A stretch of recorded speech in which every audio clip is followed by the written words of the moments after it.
Hey guys, and welcome back to Misha's Corner, the long-awaited Jamaican beef patty recipes here. I think a few people asked me maybe 2 years ago, and I'm just now getting to it.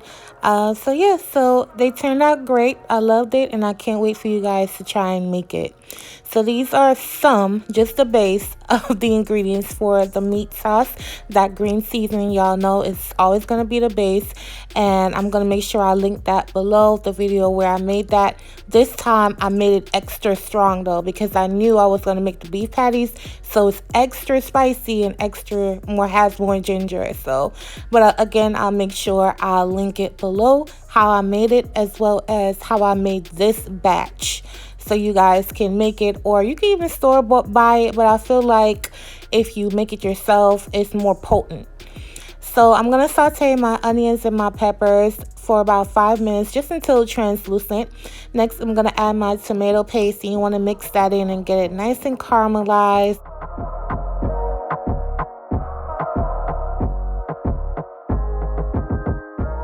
Alright, so after they marry together really well, you're going to add the green seasoning. Now, I'm adding a big old hunk of it because, like I said, this is the base. So this has the scallions, the habanero, the garlic, the ginger, the thyme, the parsley, the cilantro.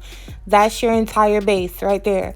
So make sure you guys don't leave that out. It's not optional. You can make it yourself, or you could buy it from the store. So I'm going to saute this down for another 5 minutes so it could get all loving with each other. And next, I'm going to move it to the side and then add my ground beef. Now, I know some people like like chicken patties. You can use ground chicken. I don't know what ground turkey tastes like here, so don't even ask me. I don't know what it tastes like. But I did have chicken patties before. And so you want to break it all the way down like this, and then you're going to combine it. First of all, y'all, we didn't even season this yet. The smell off of this is just, like, I can't. It's insane. The smell alone and the color is just insane already. Next, I'm just going to season it with some soy sauce and some all-purpose seasoning. And you want to mix that up really, really well. Alright, so we want this to simmer for a while, right? So we're going to add some beef broth. Make sure it's unsalted. If you notice, I didn't add any salt in this recipe as of yet, because I want to wait till all the way to the end just to make sure I'm not over salting or anything going crazy in here, because once you put it in, you can't take it out. So after I covered it, I allowed it to cook for about 15 minutes. This is what it looks like. You want to finish this up with your breadcrumbs. You want to mix it in. The breadcrumbs is just going to soak everything up. It's going to get nice and thick, and you're pretty much done with this here. You want to just set it to the side and allow it to cool. Also, I wanted to say, you guys, make sure you taste as you go. I did end up adding a little salt to this, but make sure you taste it as you go. Don't just, just do the recipe that I give you. Just make sure you taste it as you're cooking. These are the ingredients for the crust. So we have flour, we have salt, we have sugar, we have turmeric and curry powder. And I'm just going to pulse this, and so everything can combine at first before I add the butter. My butter has been in the freezer since the beginning of me making this recipe. I just wanted it to be really, really cold. You don't have to put it in the freezer, but I suggest, because your butter needs to be cold. Everything needs to be cold. And then I'm going to add the butter, pulse that as well until it becomes like sandy texture.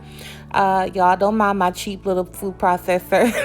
I need a new one, but you won't have as much problem as I did, so just roll with me. So I added my ice cold water. As you can see, I literally had ice water. And once you keep pulsing, you're gonna get this right here. Next, I'm going to add it to a bowl and just form it into a ball. You don't have to do the most, and don't mess with it too much. Remember, your hands are warm, so you don't want heat on your dough. And just place it in the fridge for about 15 minutes. So you're going to need a grater and your rolling pin, of course. Make sure you clean your work surface, like super clean. Next, I'm going to add some flour onto my table as well as my rolling pin, like I'm doing here. Next, I'm going to take my dough and start rolling it out. And you're going to roll for your life. Roll for your life. This was the hardest part to me anyway, rolling it out. it was a mess. But there's no easy or clean way to do this. You just have to just go for it.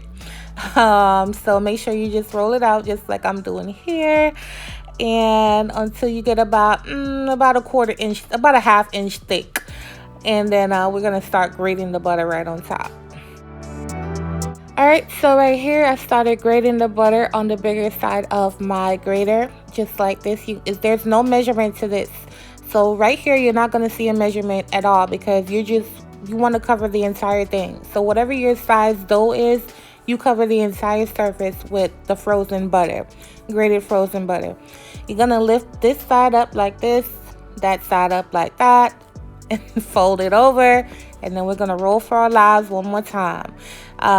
So we're pretty much creating layers. Also, you guys, if you feel like your dough is getting too tacky or too warm, you can pop it back in the refrigerator and give it another 10 or 15 minutes and then keep going.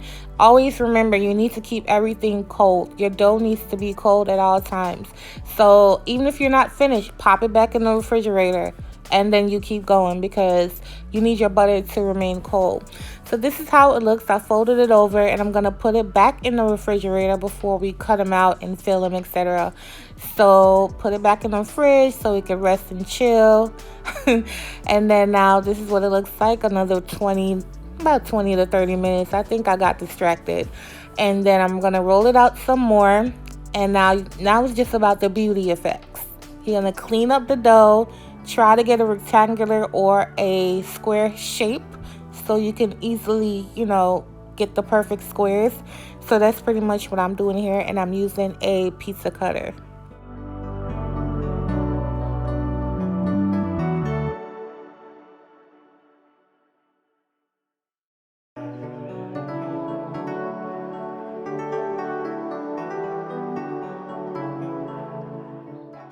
Y'all, I swear, I am not the best baker or pastry baker, cook, whatever you want to call me, but I try to do my best. The dough is not super perfect, or I don't have super sharp lines, but it's good enough. It's going to get me to where I need to go. So don't be, worried or scared like, oh my God, it doesn't look like hers. It's never going to look like mine. Mine is never going to look like an executive pastry chef's dough, because, everyone's different, and some are more, advanced, and some are less advanced, like myself. So, so I'm going to put the meat right in the middle after I brushed it with my egg wash. That was just an egg and water. I brushed the edges so that it'll stick. Then you want to seal it with your fingers at first, and next you're going to take a fork and go about an inch in. Do not pierce where you have the meat, but you want to get close enough so that you can seal it. And you're going to go all the way around just like this. I'm going to make it nice and pretty.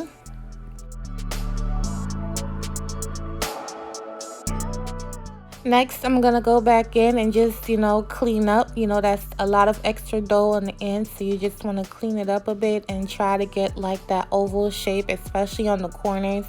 And just take your time. Go nice and slow. As you can see, this is actually sped up. Right here is sped up, so I'm actually going super slow in real life. So you want to just curve it a little bit just to get that nice, oval patty shape. So that's pretty much what I did, and now I'm gonna put it in the fridge. Every time you make one, put it in the refrigerator to keep it nice and cold. Remember, always keep everything nice and cold.